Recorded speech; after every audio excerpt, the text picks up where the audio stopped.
Crime world প্রতিদিন দুপুর 12টায় শুধুমাত্র আর+ গোল্ডে।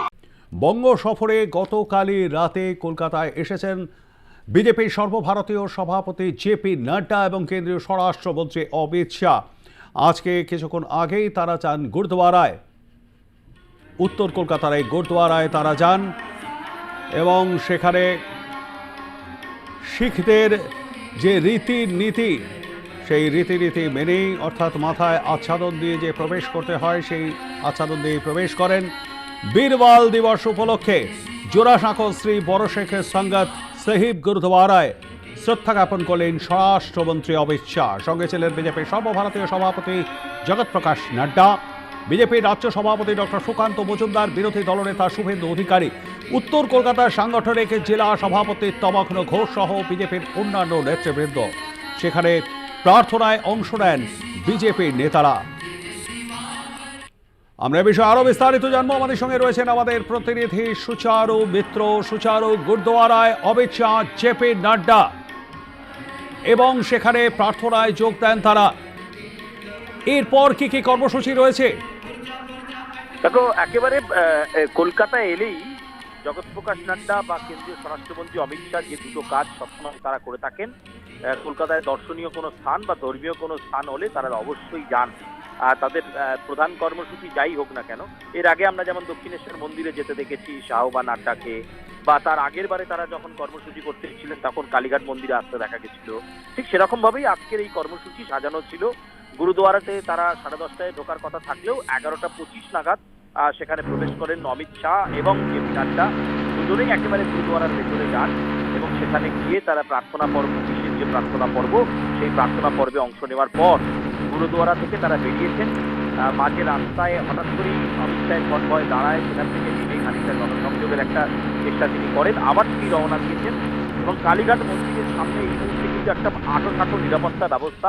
যে কোনো সময় অমিত শাহ প্রবেশ করতে পারেন এবং নাড্ডা প্রবেশ করতে পারেন। ফলে সিকিউরিটি প্রোটোকল যা রয়েছে, অমিত শাহের সিকিউরিটি প্রোটোকল অনুযায়ী একেবারে এখানে প্রায় 10-12 মিনিট কাটানোর কথা।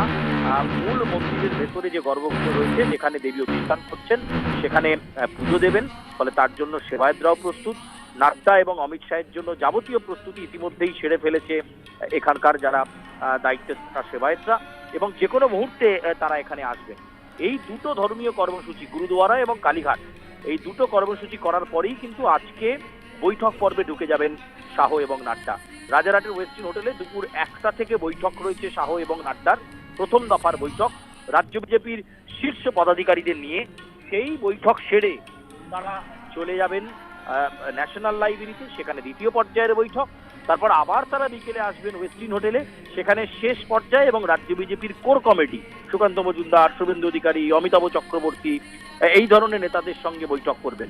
মূলত 2024-এর লোকসভা নির্বাচনকে সামনে রেখে বিজেপি কতটা প্রস্তুত এবং বঙ্গ বিজেপিকে যে টার্গেট অমিত শাহ দিয়ে গিয়েছিলেন চলতি বছরের পয়লা বৈশাখের দিন যখন তিনি এসেছিলেন চিউড়িতে, তখন বলে গিয়েছিলেন 2019-এ 18টা আসন পেয়েছি, 2024-এ 35টা আসন পেতে হবে।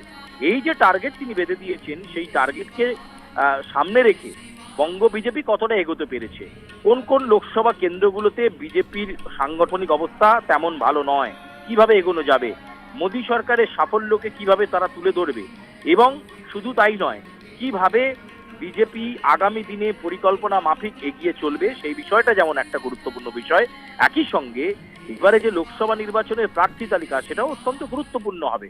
মহিলা প্রতিনিধিত্ব, অর্থাৎ অনেক বেশি মহিলাকে লোকসভা নির্বাচন বা নির্বাচনের মতো প্রক্রিয়ায় আনতে হবে। সেক্ষেত্রে কি পশ্চিমবঙ্গেও 42টা আসনের মধ্যে বিজেপি মহিলা প্রার্থী দেওয়ার ক্ষেত্রে একটা বাড়তি গুরুত্ব দেবে?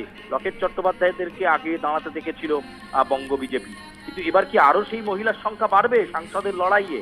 ফলে সেটাও একটা অমিত শাহ কিন্তু একটা স্ট্র্যাটেজি মেকিং দেবেন, এবং কিভাবে লোকসভার যারা বিস্তারক রয়েছেন সেই বিস্তারকরা কিভাবে প্রচারকে এগিয়ে নিয়ে যাবেন, এই সমস্ত কিছু নিয়ে আজকে কিন্তু সারাদিন 3 দফায় বৈঠক রয়েছে। ওয়েস্টিন হোটেলে 2 দফায় এবং 1 দফায় বৈঠক হবে সোশ্যাল মিডিয়া সেলের সঙ্গে ন্যাশনাল লাইব্রেরিতে। এছাড়া আজকে কিন্তু আর অন্য কোনো কর্মসূচি বা পাবলিক মিটিং নেই। কালীঘাট মন্দিরে যে কোনো মুহূর্তে তিনি পৌঁছবেন, তার কনভয় ইতিমধ্যেই ওই গুরুদুয়ারা থেকে রওনা দিয়েছে। পথে আসতে 12 থেকে 14 মিনিট সময় লাগার কথা। কলকাতা পুলিশের সিনিয়র অফিসিয়ালস, অ্যাসিস্ট্যান্ট কমিশনার পদমর্যাদার অফিসাররা তারা রয়েছেন এই রুটে, অমিত শাহের রুটের মধ্যে। এবং একেবারে যে প্রবেশদ্বার, সেই প্রবেশদ্বারের বাইরে রাজ্য বিজেপির প্রতিনিধিরা তারা অপেক্ষা করছেন অমিত শাহকে স্বাগত জানানোর জন্য। লকেট চট্টোপাধ্যায় রয়েছেন জয়ন্ত রায়, রয়েছেন দক্ষিণ কলকাতা বিজেপির নেতৃত্ব, তারা স্বাগত জানাবেন অমিত শাহকে এবং নাড্ডাকে, এবং তারপরে তাদেরকে গর্ভগৃহে নিয়ে যাওয়া হবে। দেবী সেখানে অধিষ্ঠান করছে, সেখানে মূল যে পুজো পাঠ, সেই পুজো পাঠে অংশ নেবেন অমিত শাহ এবং নাড্ডা। তারপর এখান থেকে তারা শুরু করে দেবেন আজকের কর্মসূচি। সটান তারা চলে যাবেন ওয়েস্টিন হোটেলে, যেখানে দুপুর 1টা থেকে বৈঠক রয়েছে বলে জানা যাচ্ছে। প্রবীর, ধন্যবাদ আমাদের সঙ্গে থাকবার জন্য সুচারু। কথা বলছিলাম আমাদের প্রতিনিধি সুচারু মিত্রর সঙ্গে।